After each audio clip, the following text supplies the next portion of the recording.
Hola, te damos la bienvenida a Buki. Hoy descubriremos el libro El poder del hábito, porque hacemos lo que hacemos en la vida y en la empresa. ¿Qué es lo primero que haces por la mañana? ¿Te cepillas los dientes, te lavas la cara, te duchas o desayunas? ¿Te atas primero los cordones del zapato izquierdo o del derecho? ¿Qué camino tomas para ir al trabajo?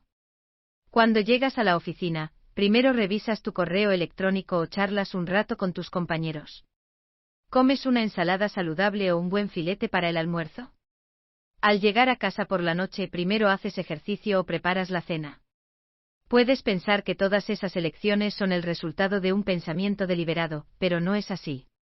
La mayoría de esas acciones son el subproducto de tus patrones habituales. Según una investigación publicada por la Universidad de Duke en 2006, el 40% de las actividades diarias de la gente nacen de hábitos, no de decisiones tomadas tras una cuidadosa consideración. Los hábitos desempeñan un papel esencial en nuestras vidas. Con el tiempo influyen profundamente en nuestra salud, productividad, seguridad financiera y felicidad. Por ello, todos queremos desarrollar buenos hábitos o romper los malos. Sin embargo, la mayoría de nosotros no lo conseguimos y volvemos fácilmente a nuestros patrones habituales.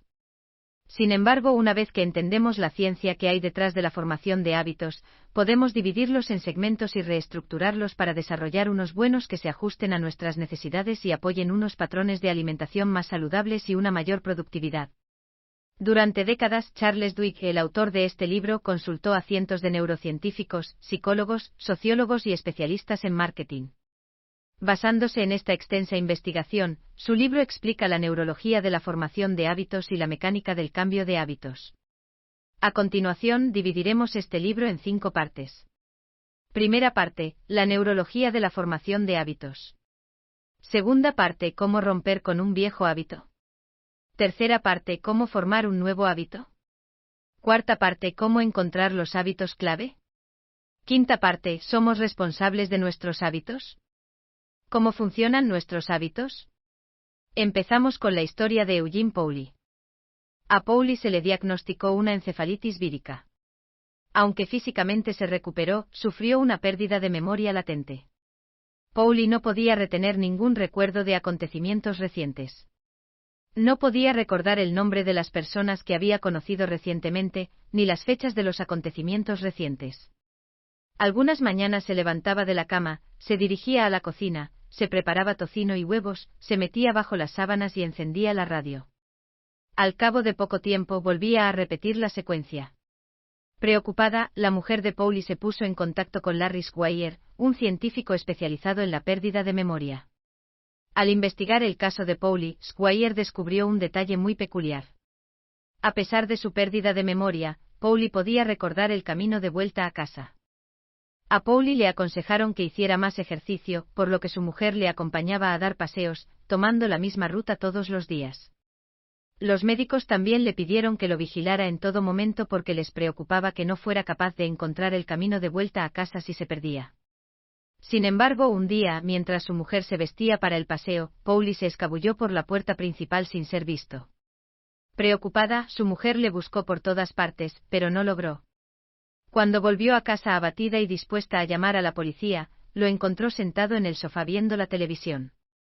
Pauly ni siquiera recordaba haber salido de casa, y mucho menos cómo había llegado a ella. Las piñas sobre la mesa eran la única prueba de su partida. Cuando Squire le pidió a Pauly que dibujara un mapa del barrio en el que vivía, no pudo hacerlo y más tarde olvidó por completo la tarea. A continuación, los investigadores comenzaron a acompañar a Pauly en sus paseos. Descubrieron que aunque Pauly no podía indicar a sus compañeros la dirección de su casa, siempre encontraba el camino de vuelta. Como la parte del cerebro de Eugene relacionada con la retención de la memoria estaba dañada, Stack sospechó que otra parte del cerebro estaba implicada en ayudar a Pauly a encontrar el camino de vuelta a casa. En otras palabras, su cerebro estaba desarrollando un nuevo patrón. Pero, ¿cómo se las arregló para hacerlo? Este misterio ha sido explicado por un estudio realizado en ratas por el Departamento de Ciencias Cerebrales y Cognitivas del Instituto Tecnológico de Massachusetts. Los investigadores implantaron diminutos sensores en el cerebro de las ratas y las observaron buscando chocolate dentro de un laberinto. Cada rata se colocó detrás de un tabique que se abría con un fuerte chasquido al comenzar el experimento. Al principio cada rata deambulaba por el laberinto, oliendo las esquinas y arañando las paredes.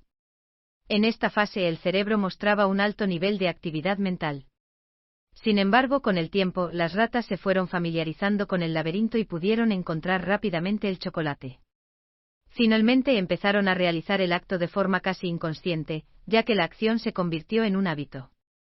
Una estructura desempeñó un papel vital en el proceso: los ganglios basales, un bulto de tejido del tamaño de una pelota de golf situado hacia el centro del cráneo. Cuando las ratas hacen el mismo recorrido varias veces, su cerebro convierte gradualmente esta secuencia de acciones en una rutina automática que puede almacenarse en los ganglios basales, que luego recordarán la rutina y actuarán en consecuencia. Así, las ratas han desarrollado un hábito.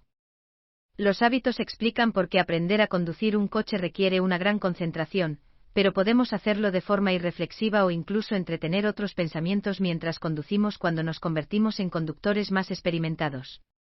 Una vez que hemos aprendido a conducir, nuestros ganglios basales asumen el control cuando sacamos las llaves del coche, y cada una de las acciones necesarias se produce automáticamente. Nuestros cerebros siempre se esfuerzan por ahorrar esfuerzo, y los hábitos permiten a nuestros cerebros conservar la capacidad de procesamiento. No necesitamos pensar en cómo caminar, cepillarnos los dientes o hacer otras actividades mundanas. En cambio, dedicamos nuestra energía mental a actividades más sofisticadas, como la presentación que tenemos que hacer ante nuestros colegas o la reunión con un cliente que tenemos que dirigir. Pero, ¿cómo sabemos cuándo debemos permanecer atentos y cuándo dejarnos llevar por nuestros hábitos? Si elegimos el momento equivocado para pasar al comportamiento habitual, podríamos no darnos cuenta de que hay un vehículo errante en la carretera y sufrir un accidente. Por eso, nuestros ganglios basales desarrollaron un ingenioso sistema para determinar cuándo es apropiado dejar que los hábitos se impongan a otros patrones de comportamiento. Veamos cómo funcionó con las ratas de laboratorio en el laberinto. Antes de entrar en el laberinto, las ratas no sabían lo que había detrás de la partición. Por lo tanto, sus cerebros hacían un gran esfuerzo para buscar una pista sobre qué patrón utilizar. En ese momento, si una rata oía el familiar clic del tabique, utilizaba automáticamente su hábito en el laberinto.